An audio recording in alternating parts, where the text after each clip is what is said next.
हंसो, खूब हंसो, हंसने से खून बढ़ता है।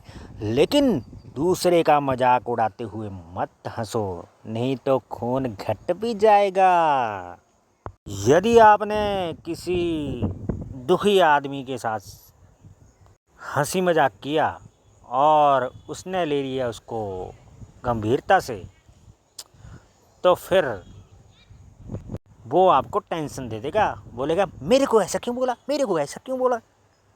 जब तुम टेंशन में रहोगे ना, जब चिंताग्रस्त रहोगे, तो तुम्हारा खून घटेगा, फिर उल्टा हो जाएगा। इसलिए हंसो, खूब हंसो, लेकिन दूसरे का हंसी मजाक उड़ाते हुए मत हंसो। अरे हंसी मजाक करना ही है तो करो, कोई बात नहीं, करो, लेकिन उसको अपने पर केंद्रित कर दो ना। या फिर तुम ये भी कर सकते हो कि ऐसे लोगों के साथ हंसी मजाक करो जो आपके हंसी मजाक को बर्दाश्त कर सकते हो, जिसके साथ आपने पहले कभी हंसी मजाक किया ही नहीं। उसके साथ हंसी मजाक करोगे तो आपको हंसी मजाक महंगा पड़ जाएगा। ये लोग तो ऐसे भी होते हैं जो खुद तो आपके साथ हंसी मजाक कर लेंगे, लेकिन यदि आप उनके साथ हंसी मजाक करोगे ना तो बुरा मान जाएंगे, मुंह फुला के बैठ जाएंगी। तो इसलिए क्या है ना कि हंसी मजाक को अपने पर ही केंद्रित कर दो। हंसी मजाक तो ज़रूरी है ज़िंदगी में।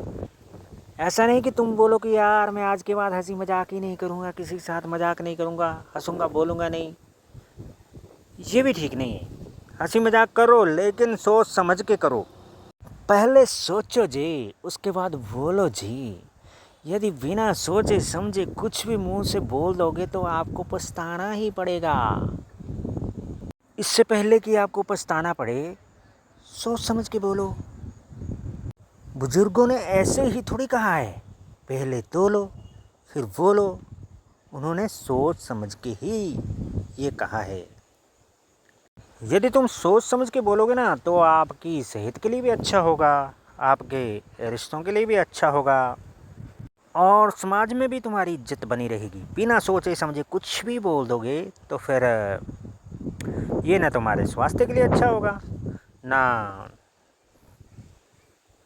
तुम्हारे रिश्तों के लिए अच्छा होगा, और समाज के लोग भी तुम्हें तरह तरह की बातें सुनाएंगे। कई बार तो बिना सोचे समझे उल्टा फुल्टा बोलने वालों की पिटाई भी हो जाती है भाई। अपनी जीभ को लगाम दो, नहीं तो आपको पता ही होगा। आपने अपनी ज़िंदगी में कोई ना कोई किस्सा सुना या फिर अपनी आँखों से देखा होगा कि किसी व्यक्ति ने उल्टा फुल्टा बोला और लड़ाई हो गई, मार पिटाई हो गई।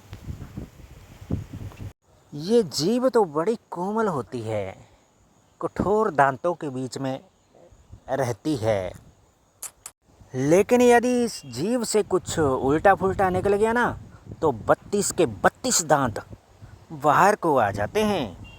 इसलिए कहते हैं अपनी जीभ को लगाम दो, नहीं तो क्या, उसके बाद झगड़ा हो जाता है। आशा करता हूँ कि इस वीडियो से आपने कुछ ना कुछ अच्छा सीखा होगा, और अच्छा सीख के आप अपनी ज़िंदगी को अच्छी बनाएंगे, पहले से बेहतर बेहतर बेहतर बनाएंगे। इस प्यारे से संदेश के साथ जय भोलेनाथ। मुझे लगता है कि आपकी आवाज़ भोलेनाथ तक नहीं पहुंची। प्रेम से गौरा माँ तथा भोले बाबा का ध्यान करते हुए बोले जय गौरी शंकर।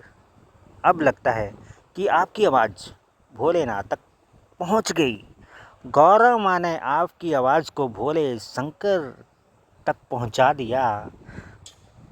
बोलो जगत जननी गौरा माता की जय। अभी आपको प्रेम से इस मंत्र को बोलना है। ये मंत्र ऐसा है कि आप इसका संस्कृत से हिंदी में अनुवाद भी खुद ही कर सकते हो। यदि ये मंत्र एक बार सुनने से समझ ना आए तो इसको फिर सुनो, बार बार सुनो, ॐ शिवशक्त्यभेदरूपा ब्रह्मा विष्णु शिवात्मिका सरस्वती लक्ष्मी गौरीरूपा अशुद्धमिश्रशुद्धोपासनात्मिका समर्षिभूत शिवशक्त्यात्मक ब्रह्मास्वरूपिका निर्विकल्प ज्ञान देने वाली सर्वतत्वात्मिक महात्रिपुर सुंदरी नमो नमः।